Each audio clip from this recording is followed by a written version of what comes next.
Welcome back to the Free Spirits podcast, where we explore the functional beverage space, changing how we socialize. I'm your host, Lars Miller, here as always with my co-host, David Gonzalez. And if you are enjoying the show, do us a favor, rate, review, and subscribe. It really does help listeners like you find these conversations. Today, we are joined by Paul Weaver, Director and Head of Cannabis at the Boston Beer Company, one of the few major beverage companies to go all in on THC drinks in Canada. Paul's experience spans Molson Coors, Cannabis growth, and is now leading the vision and innovation behind Boston Beer's cannabis drinks. Paul, welcome to the show.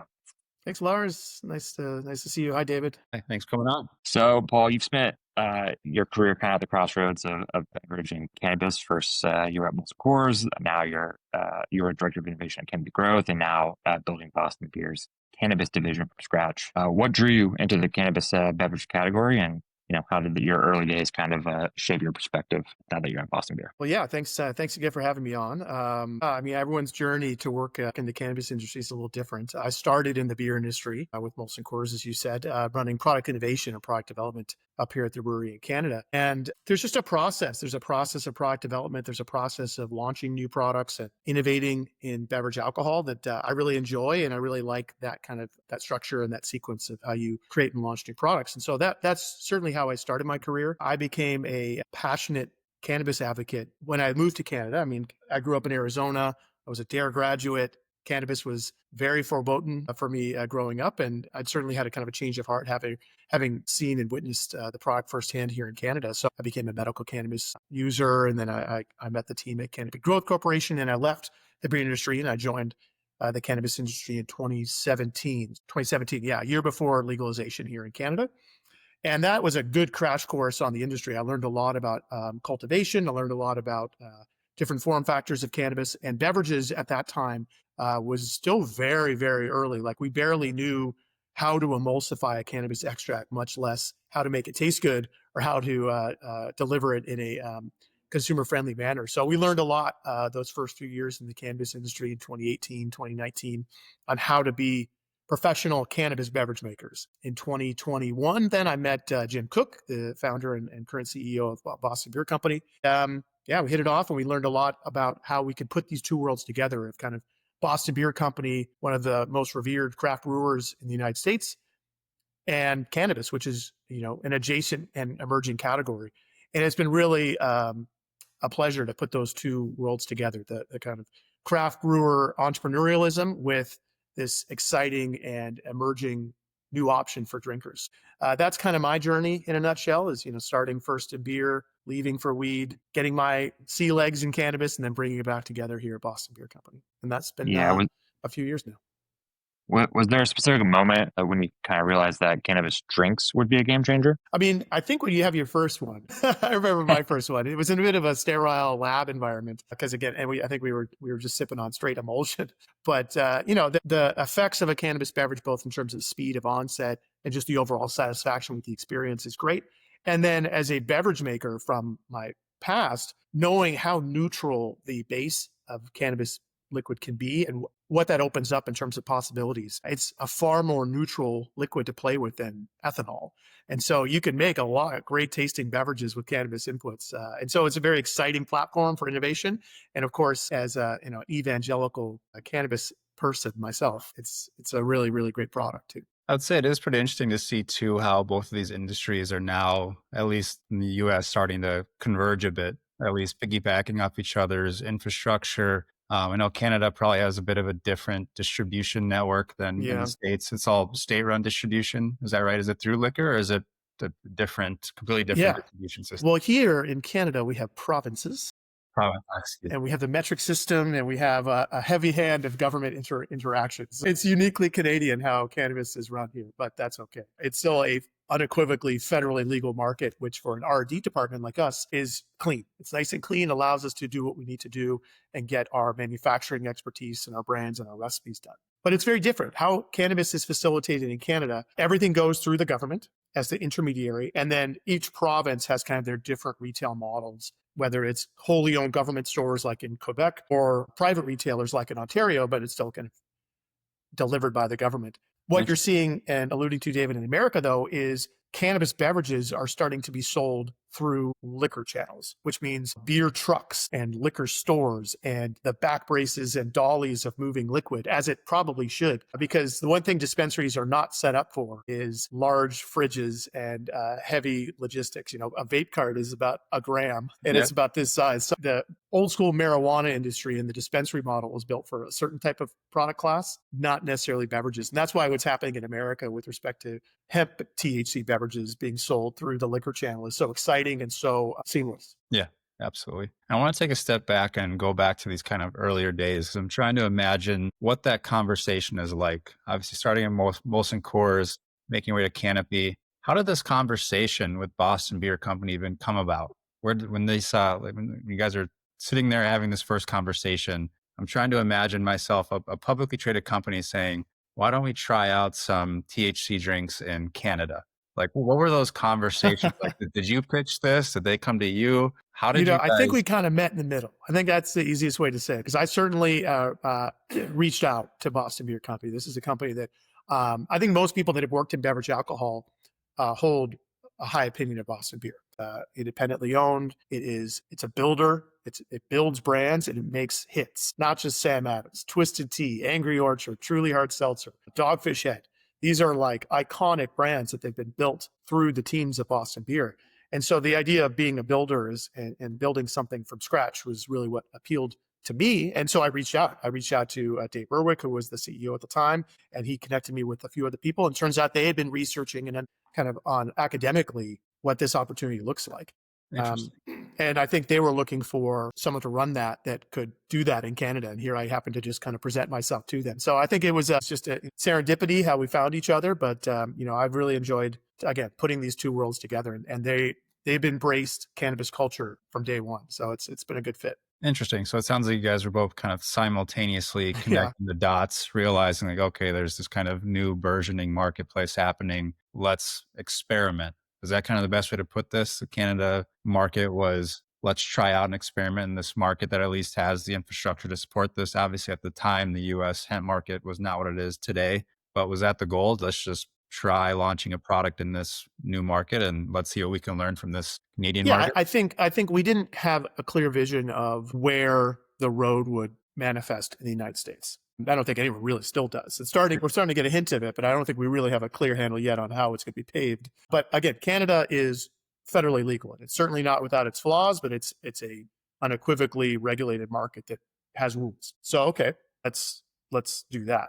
Let's use that as the R&D proving ground for, again, testing liquids, testing brands, and probably most importantly, understanding our manufacturing challenges, because every drink is a little different and manufacturing or brewing is a little different recipe to recipe. But Boston Beer Company has very smart people, very smart insights and research capabilities. And the writing is on the wall, like the next generation of drinker is drinking differently and they're starting to explore beyond alcohol. So we better get in front of this. This is not just a fad. This is a shift in consumer culture, a shift in consumer morality, a shift in active ingredient preference. So it's not just, culturally sound and fits with our values, but it's also just good business to make sure that we hedge our business against emerging threats, which are also opportunities. Yeah, absolutely. I think it's a great way to kind of frame it here. It's if the fundamental culture around drinking is experiencing some, I don't want to call it a new wave, but if there is a change in preference, people have more options. You want to meet the consumer where they are. One of the questions I had too was you talked about Boston Beer being very research oriented, a lot of smart people, they're connecting these dots. Was there any pushback or aversion, any like somebody in the room saying, hey, this is super risky? Or was it pretty much like green light, go, like, hey, Paul, love this idea, like go for it? Well, I mean, we're pretty detail oriented, and we have a lot of smart people also on our legal team that make sure that we are covered from a enterprise risk perspective, right? Because we're a publicly traded company on the New York Stock Exchange. We are a 40-year-old beverage alcohol company. It's not like we're a startup MSO or a Canadian LP that have just try it out. Like we have a lot of skin in the game, and a lot of stuff to protect. So everything we do is heavily vetted through a legal and accounting lens. That you kind of, okay, let's assume, of course, that we can find a way to do it without creating any conflict. Then that culture fit. And I think that was my question, like, certainly there's going to be some pushback. And not really, not really. I think this company is very much embracing it. One of the things though that I try and be mindful of, and I certainly preach this to my team, and anytime we address our U.S. colleagues. So let's say in the United States, 2/3 of people support legalizing recreational cannabis, and I think that's actually a conservative vote. Let's say it's 2/3. So if you're presenting to a room of people and there's three, you say, okay, David, look to your left, look to your right. One of you is probably not sure about it. And I think we just try and be honest and remind people that you're not alone. If you have hesitation about cannabis, like I try and cool it on pushing weed. I try not to be too evangelical. I find it's great. It'll find its own way with you. But a good reminder that, culturally we're over that super majority world, but that still doesn't mean there's not a minority of people who are concerned or minority people who have questions. And when you work for a company that has a couple thousand people, you have to acknowledge that. So I would say the general consensus and the overall leadership consensus is very supportive and very much loves what we're doing. But that does not to say that we can't ignore a silent minority that's just kind of freaked out by it. So I think we try and be a little bit self-aware about that, but I've been very pleased at the enthusiasm, the overwhelming enthusiasm of what we're doing. So, launching Teapot and Emerald Hour, and you mentioned before, you've had to navigate a lot of regulatory and unknowns. What were some of the biggest surprises, good or bad, as you brought those drinks to the market in Canada? And then, were there any lessons on formulation based or compliance that, changed any of that? Yeah, tons. Yeah, I would say we have two beverage brands that are cannabis focused that we're continuing to develop here in Canada. Our first and our flagship cannabis beverage brand is called Teapot, and Teapot is a line of non-carbonated THC infused iced teas, and it's modeled off our very successful Twisted Tea brand. And when you have a proven set of liquid and we tasted it with THC and it tasted awesome, and we had a name and that name was awesome and the branding was clicking, we actually feel like, I think we have something special here. We've certainly learned a lot about how to talk about Teapot in a way that's easy to understand and kind of appealing to new drinkers.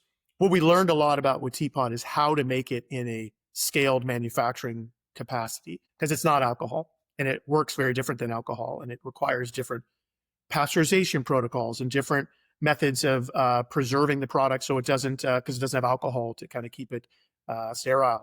Most of the learning for Teapot, I believe, is actually in the manufacturing side and a little bit of kind of who our drinker is and how to talk to them the right way. We originally started with Teapot as a 5 milligram only product line, but we've quickly expanded that into 10 milligrams. And now both are selling quite well independently of one another, which is interesting. They're not necessarily cannibalizing each other. So we've learned a little bit about formulation and marketing, but manufacturing and how to do that at scale certainly has been the most important tranche of learning for us. Yeah. And how has consumer feedback in Canada shaped your roadmap for any future products thus far? Yeah, certainly some recipes perform better than others. So we're learning kind of what flavor profiles work really well. We're learning a lot about who our drinker is. I think there's a certain over-index. So we can look at who's buying our product. We can look at who's engaging with us on social media to understand our kind of a target consumer. And we're actually leaning a lot more female than we originally anticipated, probably because a couple guys were running it to start, and now we're like, oh, okay. So the natural kind of consumer base for our product line is, a 25 to 45-year-old female that is mindful of their consumption and really likes our branding and really likes our variety of flavors and sugar and calorie levels. So I'm just knowing our drinker a little bit better, knowing which recipes work better, how to play with potency again. All these things are things you learn once you kind of launch the product and listen. I want to go back to the original manufacturing discovery process. Because obviously, I think you guys have done partnerships, co-mans, as opposed to investing the CapEx and building in your own facilities in Canada. For a brand that has the notoriety that Boston Beer does, what goes into that evaluation process for trying to pick a co-man? And I think it was Entourage for inputs and Peak Processing for manufacturing. So what's that criteria look like for any manufacturers who might be listening, any co-mans? What's it like to be vetted by a company like Boston Beer? It's exhaustive. And we try and preface any conversations with prospective co-packers with an apology in advance, but this is kind of what it means to do business with us. I would say it's just quality. It's quality first. Before we even get into pricing conversations, before we even get into capacity and the ability to kind of meet our scale, there is an exhaustive list of quality controls and checks to ensure that they're adhering to. I would say it's just as intense on the administrative side as it is on the physical side. Like how clean and how consistent and the equipment you have and the ability to manage, make that product to our very, very specific standards. That is like physical. But then how fastidious are you in managing your data and your records so that at any time we can go back and look at those records?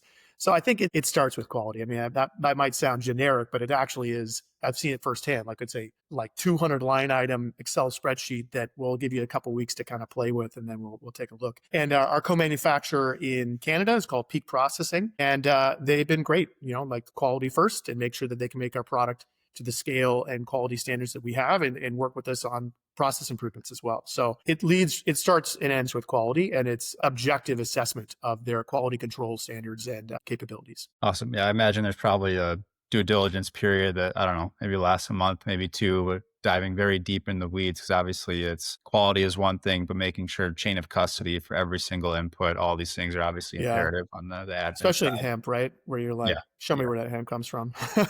Well, that's stuff, that's stuff that we almost manage independently. Like I would say that, in Canada, you mentioned Entourage Health, which we actually don't have that partnership any longer with Entourage Health, but that allowed us to source and track our own inputs so that we can manage that independently. So we kind of go seed to can in terms of our ability to track everything down. And once we kind of get past that emulsion process, where you take the cannabis extract, you turn it into a liquid, it's pretty standard in terms of beverage processing. And that's where the Boston Beer quality machine really clicks on. It's like, okay, now we're in the brewery, like, we're really gonna get in your face. Okay. I love it. Last question on that is, do you guys have any kind of volume thresholds where you say, like, all right, if we're at this capacity, if we scale to this point, maybe it does make sense to have a company or an entity like Boston Beer invest in that infrastructure and own it? Is that a conversation that you guys really have, or is it fine for now? It's fine for now. We haven't set that line, and I don't anticipate us doing that anytime soon. One of the things that I've learned, I didn't realize this when I first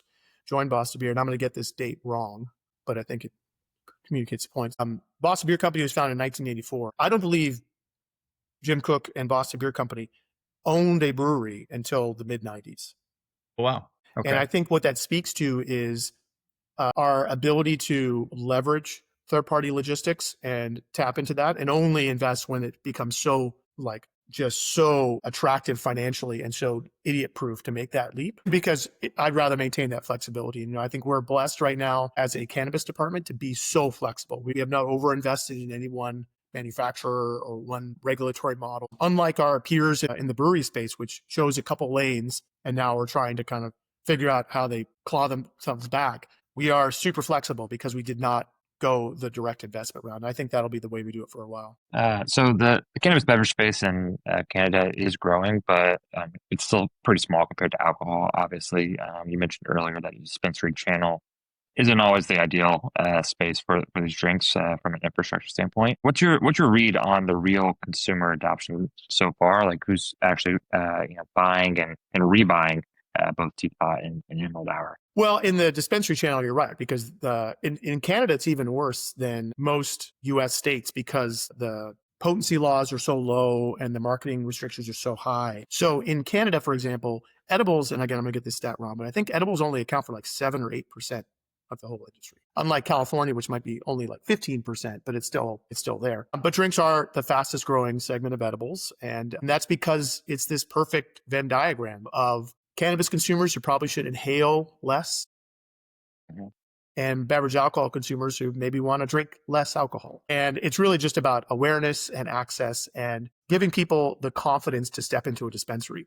because most new cannabis consumers are still kind of freaked out going into dispensaries, and dispensary model is built on growing inhalation products like vapes and flower and pre-rolls. So what we're finding is pockets of growth among a wide variety of consumers, both old school cannabis smokers that are like, maybe I should give my lungs a break, and beverage alcohol drinkers who right next door, there's more dispensaries in our liquor stores in Ontario. There's a dispensary right next door. And if we've finally done our marketing right, and we finally got through into your feed and we can finally talk with you, maybe we can convince you to just walk next door and pop into that dispensary.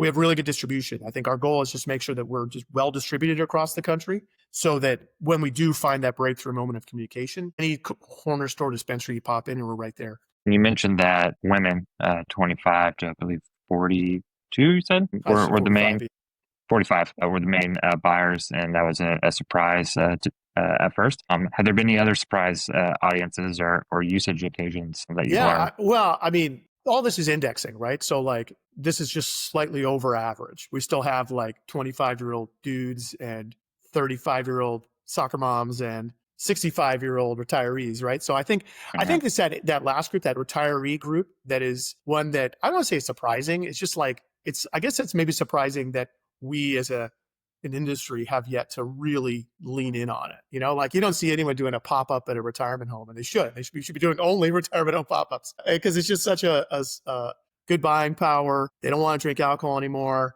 They're curious. They're fun. This is a great product for them. It's not intimidating. It doesn't smoke or smell. So I would say that's that other group. It's that kind of that boomer generation that is like just has so much enthusiasm for this type of product, and we're just so neglectful of them as a marketing demographic. I have one more follow-up question here, but I want David to tell a quick story about his time in Palace and the big order he had to fill for retirement. Sure. So Paul, I think what you said is very prescient. So when I was running a hemp retail store, we started noticing a lot of elderly people were coming in and asking about these products. And so that's kind of when the seed was planted, like, okay, this isn't college kids. This is older people who are needing help with pain relief, don't want to be on opioids, sitting in a retirement home, maybe need something to lift their spirits. We did a marketing campaign. We realized like, okay, they're probably not going to click on an Instagram ad, probably not going to open up an email. So we did a direct mail campaign where we just sent out flyers, and then we knew the routes for a bunch of homes were. And then one day we got an order that was like $2,000, and our average order value is normally like $75. And I was like, is this fraud? Is this real? So I tagged along with the driver. I was like, I want to make sure you're not getting set up for something bad here. And we pull up and it's a retirement home. And I was just like, is this the right address? And he's like, it's what it says. So we walked in, and the person at the front desk was like, oh, are you from Hemp House? Yeah, they're waiting for you out back. And we're like, okay. So we go back there. It's like I don't know if a conference room is the best way to put it, but like a little community area. And this lady just lights up and she's like, oh, like you're here. And so she like summons all her friends over. And it was literally like a mini distributor who was buying in bulk and then just giving it out to a bunch of her friends and other fellow retirees. And so I'll never forget that story, because I was like, wow, A, that's great customer lifetime value. But B, it's like the word of mouth and kind of the networking effect as people discover these products and they're realizing like, okay, I don't actually have to step foot in a dispensary. I don't need to smoke something. Like there are these other form factors that work well. And they're, to your point earlier, it's very accessible. It's a good way to kind of dip your toe in the water. So that story was one of my favorite ones from a past life. But it's always funny when I hear people talk about that segment, because it is very much underserved, because it is so difficult to market to them, but the demand is very, very real. I have this is so good. It's so good. I think it's the direct to consumer stuff, it does happen in Canada. It's just so clunky logistically. It's just not convenient. And I think the convenience of beverage delivery has really improved, whether it's whale pod shippers or even just you're kind of going door to door. I have this like ad campaign in my head. One day I'm going to do it, I swear, where it's like, it's about get high with your dad or get high with your mom, just allow, create the tools to facilitate that. Like I remember the first time I got high with my dad. I remember the first time I got high with my mom. And I think that's an experience that everyone should have. And it's, and a beverage is a great way to kind of do that. And, it's assuming everyone's in the right headspace and it's not going to pull back any layers that you don't want. It's a once in a lifetime moment. The first time you actually have a chance to consume some THC with a parent. And I think there's a whole rich marketing territory for that. I love that. So kind of going back to the branding and everything with Teapot and Emerald Hour, have you noticed any brand loyalty forming, or is everyone kind of still just sampling Canada? Well, I mean, certainly we have repeat buyers. I mean, we like to think that we're the best tasting cannabis beverage in the known universe, because we've spent so much time on it, and we really do compare a lot of products. So I do think we feel comfortable taking that Pepsi challenge and allowing people to try our product and come back.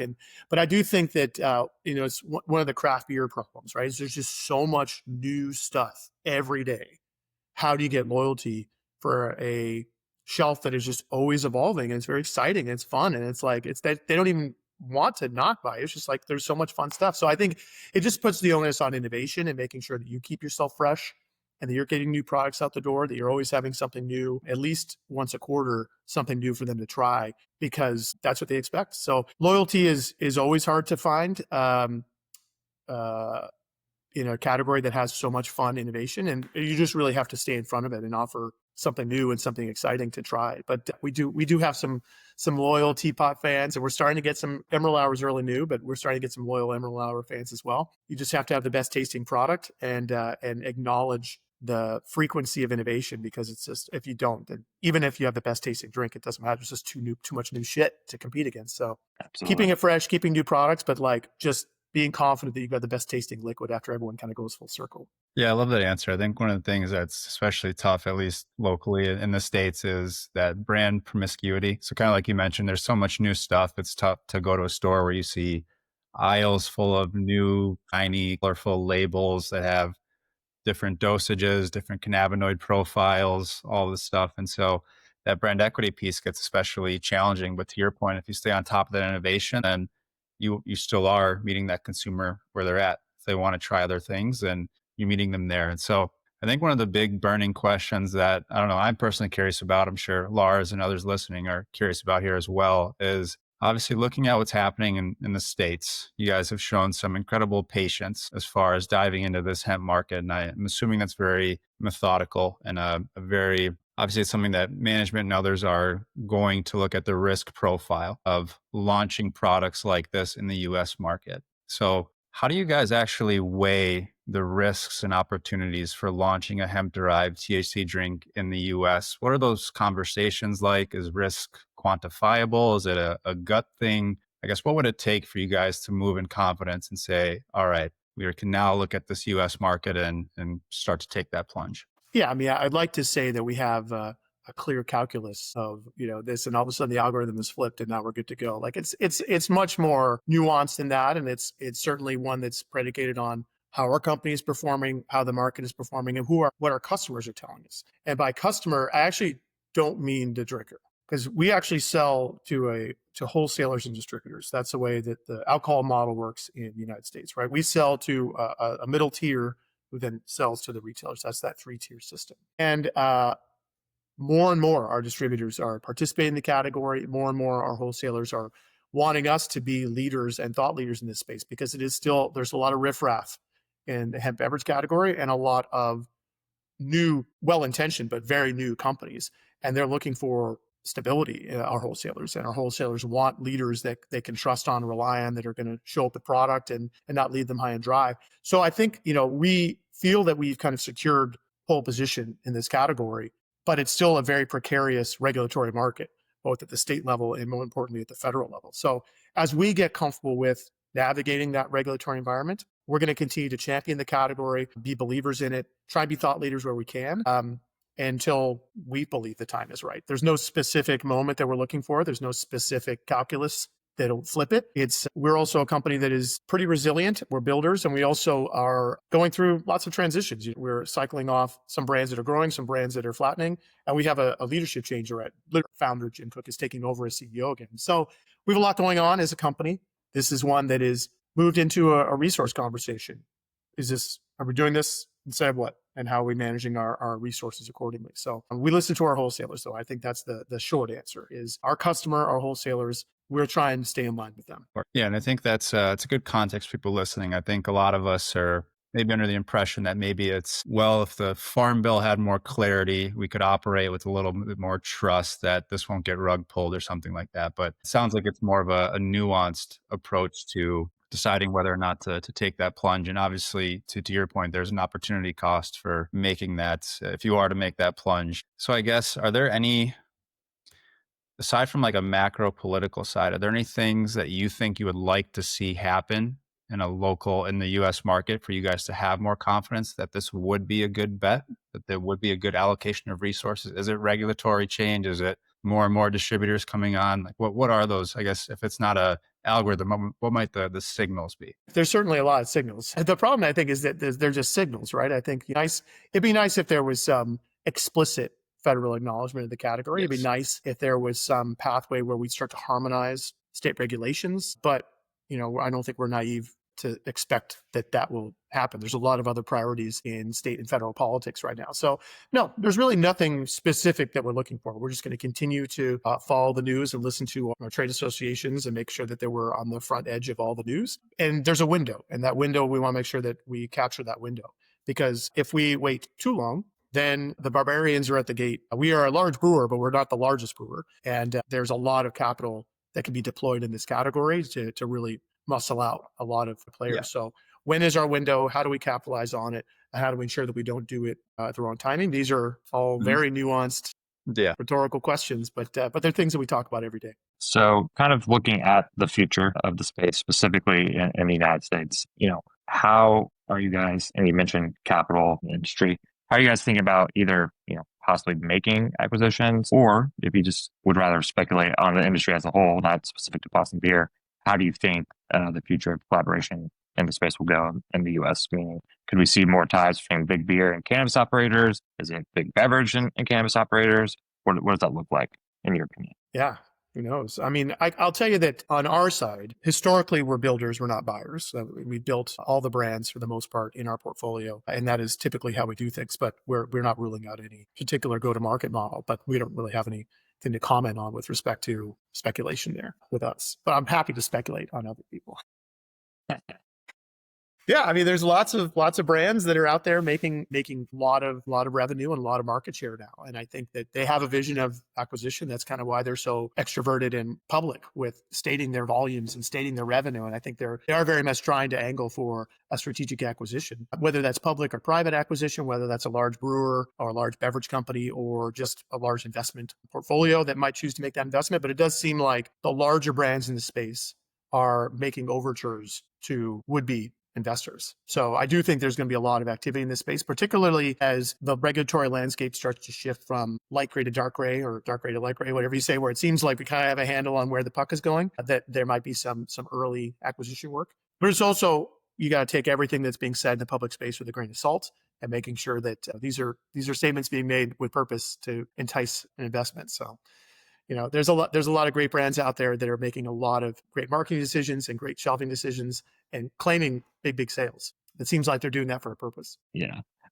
What advice would you give other major beverage brands eyeing the space but are worried about the potential risk? What advice would I give beverage alcohol companies? Yeah, big beverage or big. Don't worry about it, guys. Stay out of it. Don't touch it. It'll be fine. You're fine. Yeah, no, I mean, listen, every beverage alcohol company has their eye on this, and they know exactly what's up. Can they successfully curtail the growth of the category, or will they embrace what their wholesalers are doing? This is kind of the question. Do you try and fight the organic love that this category is growing, or do you just embrace it? I would probably suggest you embrace it. And don't fight the current, and just find a way to go with it. But in terms of actual advice, every company has their own go-to-market models and kind of what their KPIs are. But I would say, if you're trying to fight what your drinkers are doing, then you maybe are not on the right side of history there. So maybe just listen to your customers, the wholesalers, and watch what your drinkers are doing and try and get from that. That's good advice. So last question for you, Paul. I want to change gears a bit and take you off the hot seat on the U.S. market. It's okay. Things I wanted to ask you about too is obviously Boston Beer has a reputation for putting the drinker first, whether if it's craft beer, THC, iced teas. And I'm just curious for you as an innovator, somebody who's coming in and building up a net new business function for a company. How do you go about actually approaching naming, design, building trust in a category where it is so new for consumers? What's it actually like to take this idea from 0 to 1? Well, every brand and product line is different, right? And in terms of what you're trying to achieve with it. Sometimes like naming, for example, like when you know, like we had a million names for our iced tea before someone said Teapot. We're like, well, obviously we should just call it Teapot. Done.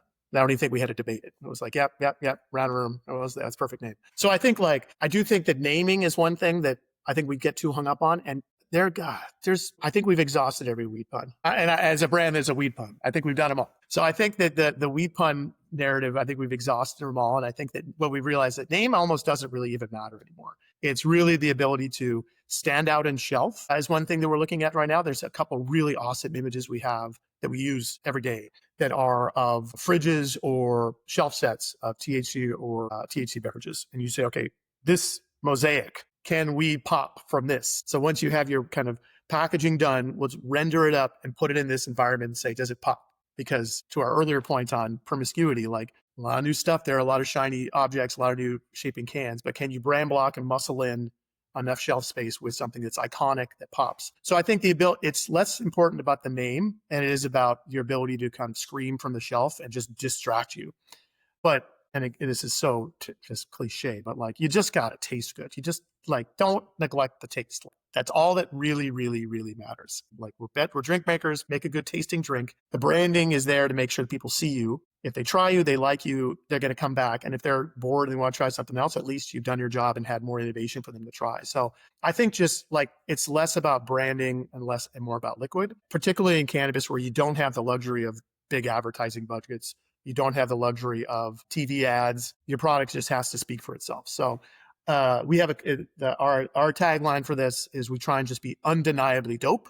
If you're undeniably dope, if your liquid is undeniably dope, then hopefully the rest will solve itself. I love that. Yeah. So it's not about having the biggest marketing budget, not about having maybe the best emulsion. It's really about having a consistent flavor forward beverage and a very well laid out planogram so that you just pop on that shelf. Yeah. I mean, all that you said is like table stakes. It's like, well, you still have to have a good emulsion. You still have to have a good marketing budget. You still have to have all that is like assuming that you have comparable like industry standard emphasis on those things.